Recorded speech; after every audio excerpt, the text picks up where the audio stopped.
Well, it's fall here in the North Country, and that brings to mind how do we winterize our outboards and stabilize our fuel for the long season ahead. We've got Brian Miller, our friend from Seafoam, up here that's going to show us some really cool ways to take care of your fuel and your equipment over the long winter period. And we've had some requests through our social media asking, how do we do the right thing when it comes to winterization, especially nowadays when you've got direct injection, 2 strokes, 4 strokes, high and low pressure fuel pumps, you've got ethanol, you've got water, phase separation, corrosion, so many different things. So Brian, you're going to walk us through some of that. And a good place to start with all that is describe what is a fuel system.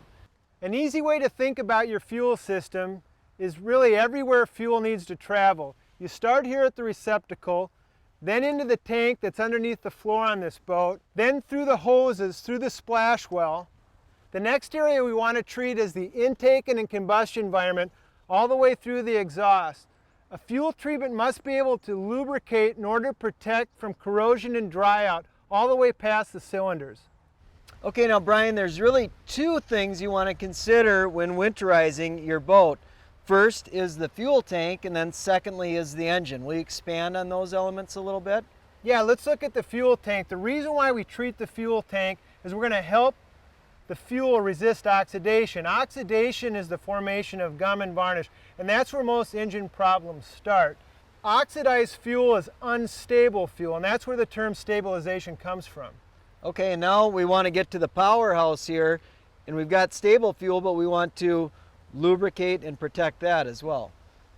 Right. Everything that goes on in here not only needs stabilization, but in addition to that needs lubrication. So the product or the treatment must be able to lubricate the intake, the cylinders, and all the way out through the exhaust.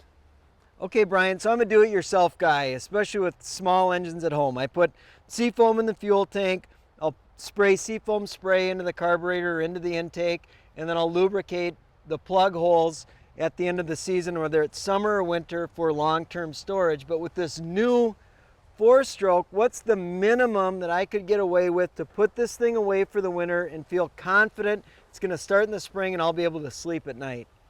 That's a great question. I think a lot of people can relate to.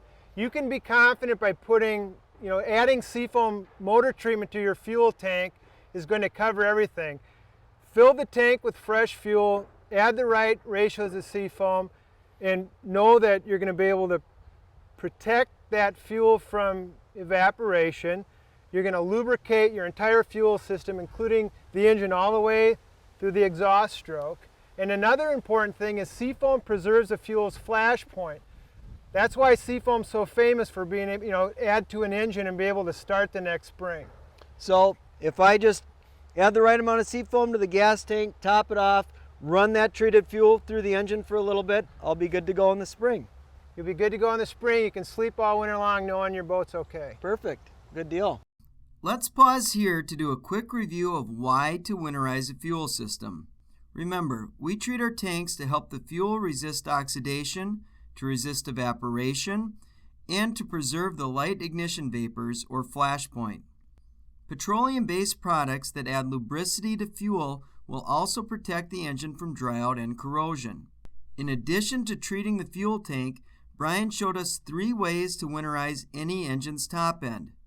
We can treat the air intake, go directly into the fuel line, or we can treat the fuel filter separator. An extra measure of security is to lubricate the cylinders through the spark plug holes.